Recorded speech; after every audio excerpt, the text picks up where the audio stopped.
Iya, Lalu, bagaimana cara kita menerapkan parenting yang sejalan atau sesuai dengan ajaran firman Tuhan atau dengan iya, Injil? bayi itu lahir sudah membawa kecenderungan untuk melakukan dosa. Lalu bagi mereka yang mungkin masih apa ya, anak yang tertolak misalnya Iya. gitu ya. Eh, Daud itu anak tertolak loh.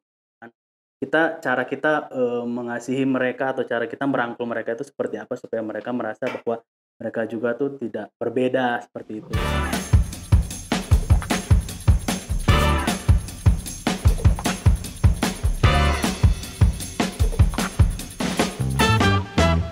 Hai Sobat SIC, welcome back to Sharing is Caring, yaitu suatu wadah yang terbentuk karena adanya keresahan-keresahan yang muncul dalam kehidupan kami sehari-hari.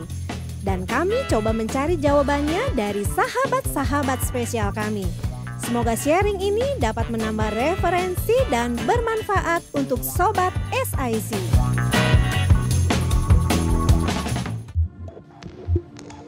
Keluarga yang tidak harmonis, broken home, kawin cerai, dan lain sebagainya, sepertinya kata-kata tersebut sudah tidak asing saat ini.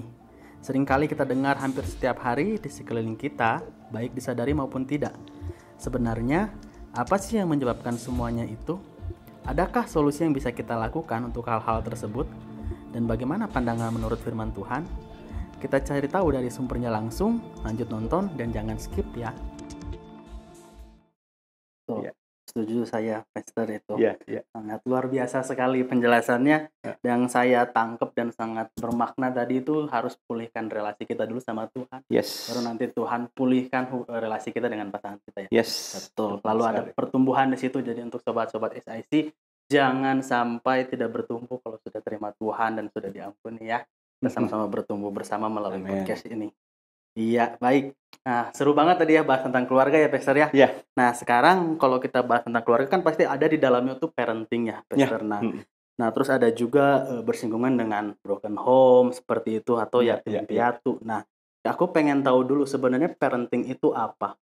iya, Lalu bagaimana cara kita menerapkan parenting yang sejalan atau sesuai dengan ajaran firman Tuhan atau dengan iya, Injil? iya. Mungkin baik. Iya, tadi saya sudah singgung bahwa kita harus balik lagi kepada blueprint-nya Tuhan. Blueprint-nya Tuhan itu apa sih? Tugas kita adalah menghasilkan keturunan ilahi.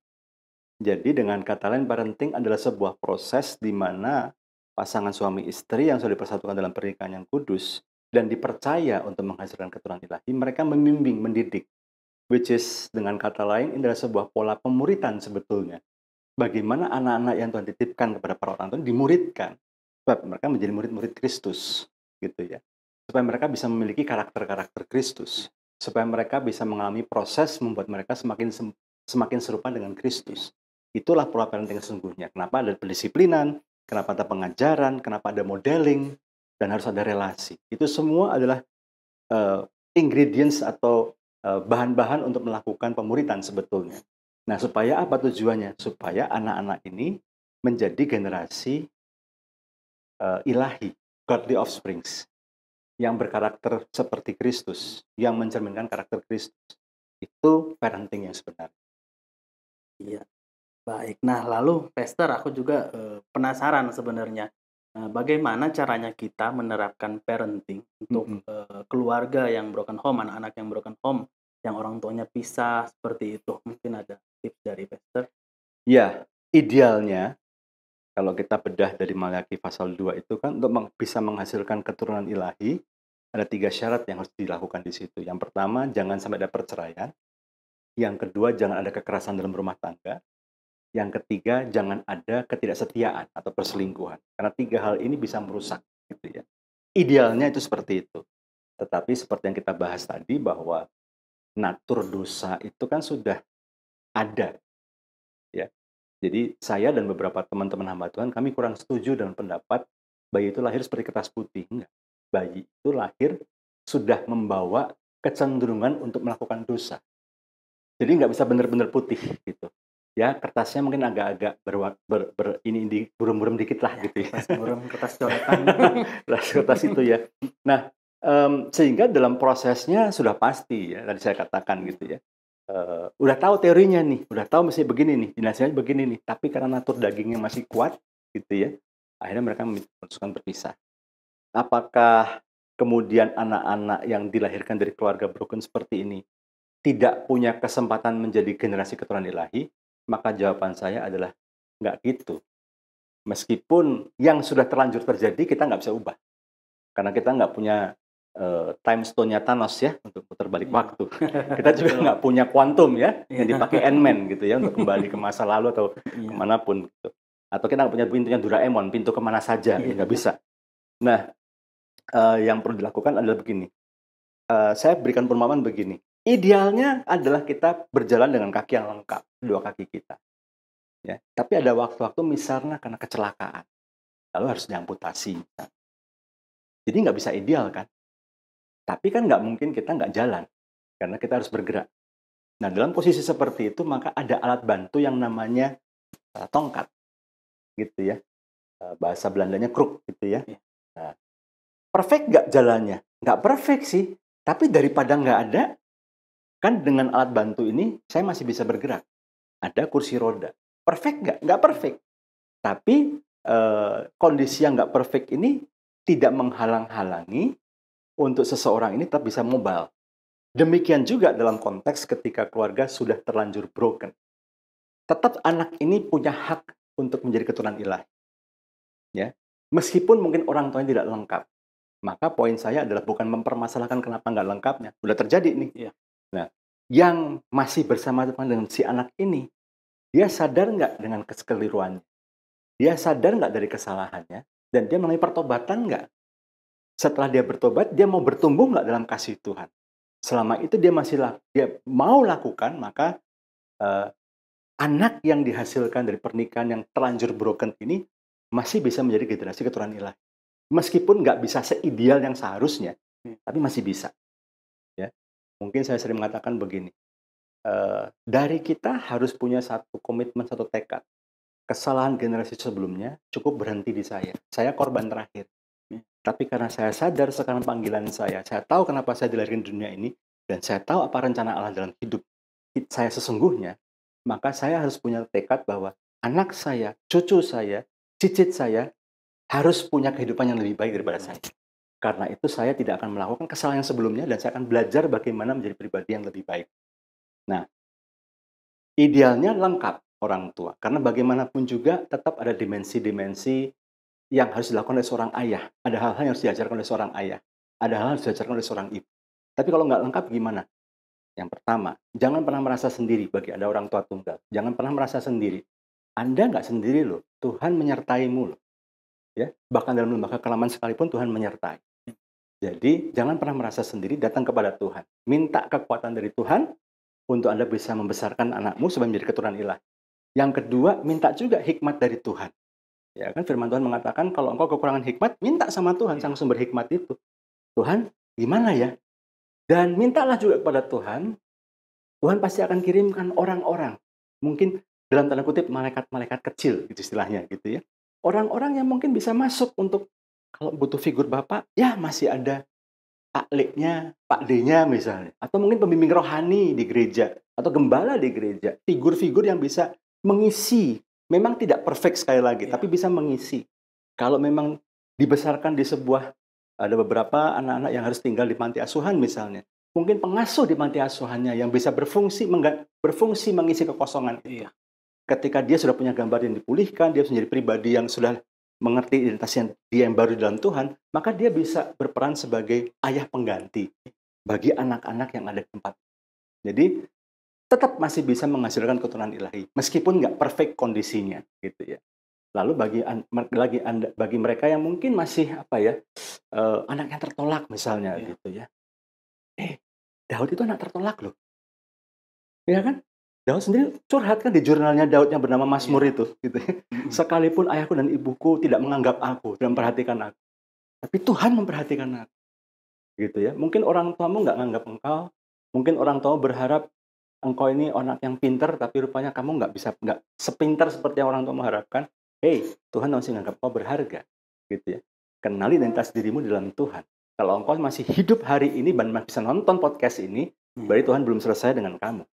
Berarti masih ada tugas dari Tuhan yang pengen kamu kerjakan, dan hanya kamu yang bisa kerjakan. Karena itu, ayo, gitu ya. Meskipun orang tuamu nggak bisa menghargai kamu, nolak kamu, tapi Tuhan nggak pernah nolak kamu. Apapun masa lalu kamu, sekelam apapun, kalau kamu bertobat, Tuhan bisa pakai kamu. Jadi, balik lagi dengan relasi kita dengan Tuhan. Dan kemudian kita temukan mentor-mentor rohani itu. Kenapa kan saya selalu bolak-balik ingetin, makanya dalam komunitas gitu ya, dalam komunitas gereja yang sehat, dalam komunitas yang sehat, supaya kau bisa ketemu dengan support system yang sehat, yang baik untuk membantumu menjadi pribadi yang baik. Baik, terima kasih banyak Pastor Iya, penjelasannya. Ya, jadi Sobat SIC didengarkan, dicatat ya, boleh ditonton berulang-ulang kalau masih belum paham supaya bisa lebih jelas lagi ya. Pemaparannya sangat baik dan sangat memberkati untuk kita semua ya. Iya. Untuk saya juga, saya sangat Tuhan. mendapatkan berkat yang luar biasa, Pastor. Nah, lalu aku nyambung sedikit ya, mungkin sebelum ke pertanyaan selanjutnya. Bagaimana nih, kan kita setiap hari mungkin bersinggungan dengan orang-orang atau anak-anak yang memang dia akibat dari broken home atau Iya. yatim dan tertolak. Nah, kita nih yang bukan istilahnya dari luar keluarganya atau misalkan kita sebagai sahabat, teman, cara kita mengasihi mereka atau cara kita merangkul mereka itu seperti apa supaya mereka merasa bahwa mereka juga tuh tidak berbeda seperti itu. Oke, jangan tinggalkan mereka, dampingi mereka, temenin mereka. Itu penting sekali. The power of friendship itu dahsyat banget. Bagi seseorang yang sedang mungkin mengalami brokenness, tertolak, dia merasa nggak berharga. Tapi ketika ada orang lain yang hadir, mungkin nggak ngasih nasihat banyak-banyak, mungkin nggak bisa ngasih rumus ilmiah 1, 2, 3 kamu pasti akan sukses gitu, nggak bisa. Tapi dengan kehadiran orang di sampingmu, di tempat curhat, tempat untuk mendengarkan gitu ya. Mungkin nggak bisa ngasih nasihat yang gimana, tapi paling nggak dengerin gitu ya. Iya. Sambil mau tidur, gue mau tidur nih, gue curhat ya, ya boleh gitu ya. Itu bisa membantu sekali. Hadir di situ, ya, bersama-sama dengan dia. Cuman boleh nggak saya kasih peringatan gitu ya. Sebaiknya kalau mau menemani orang seperti ini, kan lagi rapuh-rapuhnya nih. Tolong perhatikan ya, yang cowok jangan nemenin yang cewek ya, jangan bilang berbahaya ya. Nanti habis follow up, follow me. Jangan gitu ya. Iya. Nanti bisa korslet, nanti bahaya. Pria menemani pria, wanita menemani wanita. Pak, saya punya terbeban nih, ada satu jemaat saudariku yang terkasih dalam Kristus misalnya. Ya jangan kamu kan laki nih. Ya kamu bisa minta hikmat Tuhan, berdoa supaya Tuhan kirimkan mungkin dari teman yang lain yang sama-sama wanita untuk mendekati dan menemani. Temani, doakan, jangan pernah meremehkan kuasa doa gitu ya. Doa bareng, doain terus gitu ya. Jadi supaya secara jiwa, secara roh dia tetap kuat di dalam Tuhan. Lalu kemudian kalau memang engkau punya expertise, engkau punya keterampilan untuk mengcounseling, counseling. Kalau punya keterampilan untuk itu, Tuhan panggil engkau bisa belajar counseling dan engkau bisa praktekkan, lakukan itu. Tapi kalau kau tidak punya expertise itu, toh kita tinggal di abad ke-21 di mana banyak sekali media-media saran-saran untuk melakukan konsultasi. Temani temanmu itu untuk berkonsultasi dengan orang yang lebih berkompeten. Yang memang Tuhan berikan keterampilan, Tuhan berikan karunia, Tuhan berikan talenta untuk menolong orang melalui proses konseling. Supaya apa? Brokenness-nya ini, lukanya bisa dipulihkan. Karena kalau ini belum dibereskan, sulit untuk dia bisa bertumbuh secara rohani. Sulit untuk dia bisa optimal dalam kehidupan. Jadi harus dibereskan dulu. Temani sampai dia benar-benar sudah pulih kembali, baru kemudian Anda bisa bukan tinggalkan ya, tapi Anda mulai lepaskan keterikatannya, kedekatannya. Anda mulai lepas dia dan dewasa. Biarlah dia berjalan dengan dewasa. Persahabannya tetap harus jalan, tapi nggak perlu ditemenin terus-menerus, gitu maksud saya. Ya. Baik, luar biasa sekali. Ya. Jadi sobat-sobat SIC, kalau ada di antara sobat-sobat SIC yang punya teman atau saudara yang merasa mereka tidak punya orang tua, broken home, yatim piatu, jangan ditinggalkan. Temani dan bantu mereka ya, tetap tolong mereka, kita bertumbuh bersama-sama ya. Nah, baik Pastor, kita lanjut lagi ya ke pertanyaan selanjutnya. Ini masuk ke pertanyaan kedua sebelum terakhir ya, Pastor ya. Nah, aku mau tanya soal adopsi nih, Pastor. Nah, kan kebanyakan sekarang yang sudah berkeluarga itu ada yang susah mungkin mempunyai keturunan dan akhirnya mereka memutuskan untuk adopsi. Dan biasanya itu kan kalau adopsi jelas pasti bukan anak dari ibunya ya kan. Tidak ada hubungan darah di antara anak dan orang tua. Nah, bagaimana cara orang tua untuk mengasihi anak ini walaupun diadopsi dan juga bagaimana caranya nanti anak yang adopsi ini tuh bisa menerima mereka orang tuanya sebagai orang tuanya langsung. Iya, iya. Mmm, firman Tuhan mengatakan begini, seorang sahabat yang baik bahkan relasinya bisa lebih dekat daripada sebuah saudara. Saudaraan, padahal saudara itu kan hubungan darah. Jadi saya ingin mengatakan begini, proses parenting, proses persahabatan, pertemanan, termasuk proses pemuritan, itu tetap bisa terjadi tanpa harus ada hubungan darah. Itu dulu, jadi saya mau luruskan di situ dulu, gitu ya. Yang kedua, kalau memang disepakati setelah didoa bersama-sama mau mengadopsi seorang anak, maka pastikan legal prosesnya dulu beres, secara aspek legalnya, gitu ya, supaya jangan sampai ada masalah di kemudian hari. Tidak ada salahnya juga digali informasi background dari anak, ya. Eee eee, Ditemukannya di mana misalnya gitu ya. Kalau misalnya dari anak yang ini udah dulu ibu kandungnya mencoba mengaborsi berkali-kali. Berarti memang anak ini sudah punya potensi untuk rasa tertolak ketika dalam kandungan kamu. Dan ini harus dibereskan dulu ya. Dibawa dibesarkan dibawa dalam doa, apa namanya, didoakan, kemudian dididik dengan cara yang benar gitu ya. Dan bangun relasi yang dekat dengan anak. Karena relasi ini tidak dibatasi oleh hubungan darah, ya. Anda bisa tunjukkan kasih sayangmu seperti sebagaimana seorang seorang, orang tua kepada anak kandungnya sendiri, ya. Perlakukan mereka dengan respect, dan didik mereka dengan baik, gitu ya. Dan, saya mau ingatkan juga ada beberapa kasus menarik nih. Awalnya mungkin adopsi, tapi setelah berapa lama ternyata punya anak kandung, gitu ya. Nah, sayangnya yang terjadi adalah kemudian ketika ada muncul anak kandung setelah mereka mengadopsi, relasinya sama yang diadopsi ini menjadi kurang baik.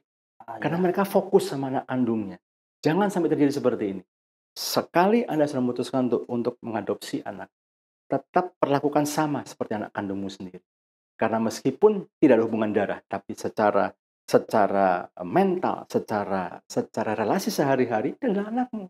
Ya, jadi tetap perlakukan dia sama seperti engkau memperlakukan anak kandung, ya. Dan kemudian sampai kapan Pak kita perlu kasih tahu anak ini bahwa dia anak adopsi? Saran saya jangan lebih cepat dari umur 6 tahun. Kenapa? Eee, jangan sampai lebih dari umur 6 tahun. Kenapa? Ketika dia 6, 7 tahun, kalau dia diberitahu bahwa dia diadopsi, seandainya dia ada pergumulan nih, ada pergolakan, ya karena dia masih kecil, dia nggak akan bisa kemana-mana.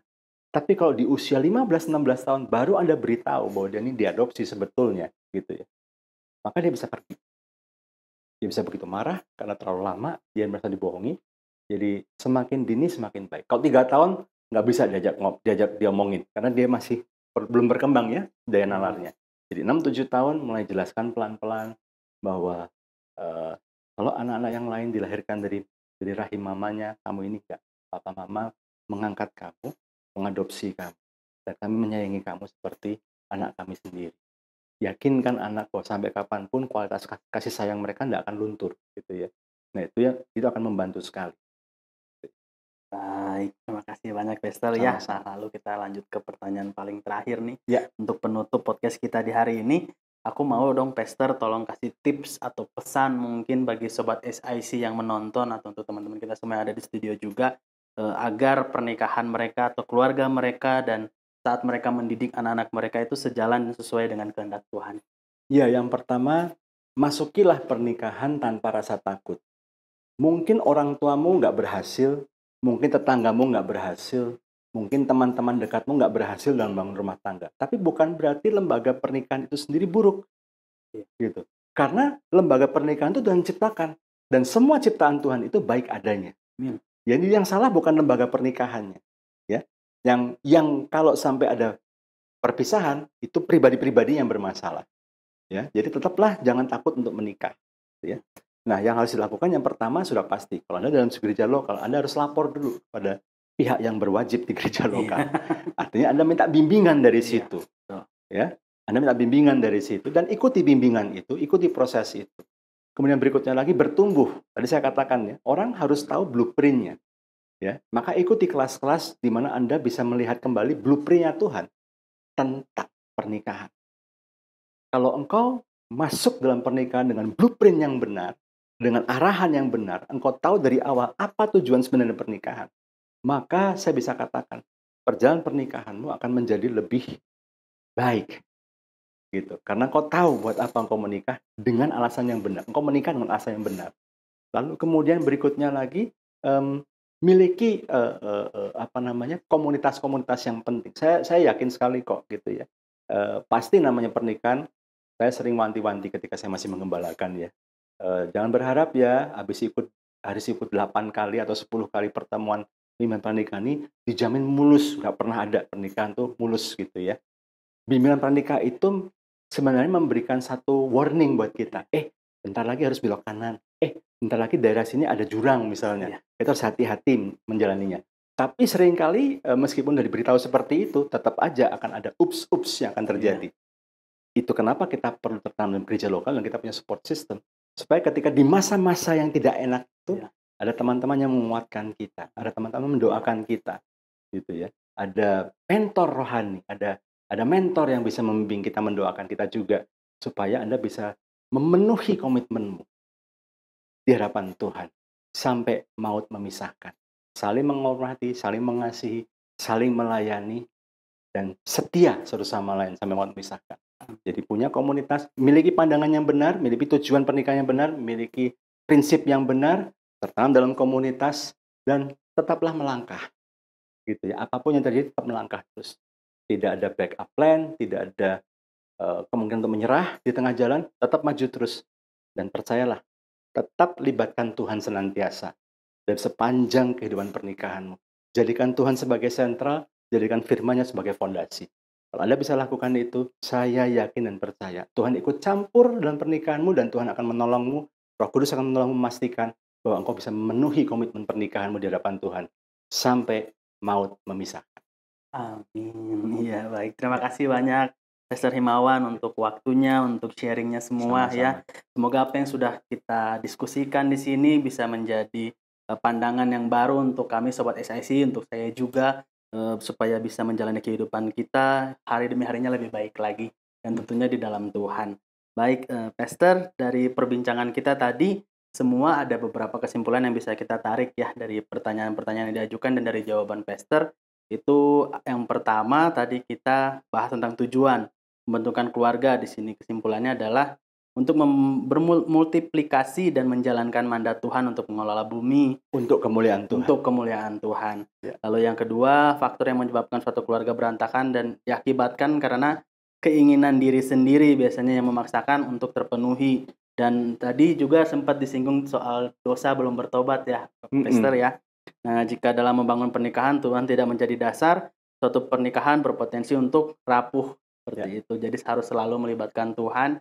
Dan yang ketiga di sini kesimpulan yang kita bisa ambil, jika dalam keluarga sedang dalam keadaan tidak baik-baik saja, yang perlu dilakukan oleh setiap pasangan adalah kembali mengkalibrasikan hati, hidup dengan firman Tuhan. Lalu saling memaafkan, introspeksi diri, mengampuni, terus harus ada perubahan, harus lebih baik ke depannya.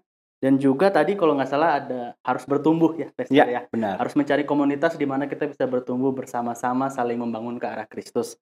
Seperti itu. Lalu kesimpulan selanjutnya adalah temukan identitas diri dalam Tuhan dan cari orang-orang yang berkompeten untuk mendapatkan pemulihan yang utuh. Jadi kita bisa minta tolong, jangan malu atau jangan takut untuk minta tolong, dan harus terbuka, jujur. Seperti itu.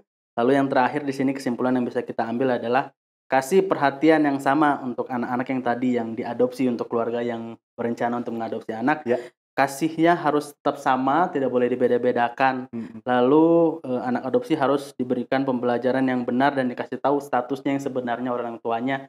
Dan tadi ada tips kalau mau mengadopsi jangan lebih dari umur 6 tahun ya, Pastor. Untuk memberitahu bahwa dia anak adopsi, jangan sampai lewat dari 6-7 tahun lah. 6-7 tahun.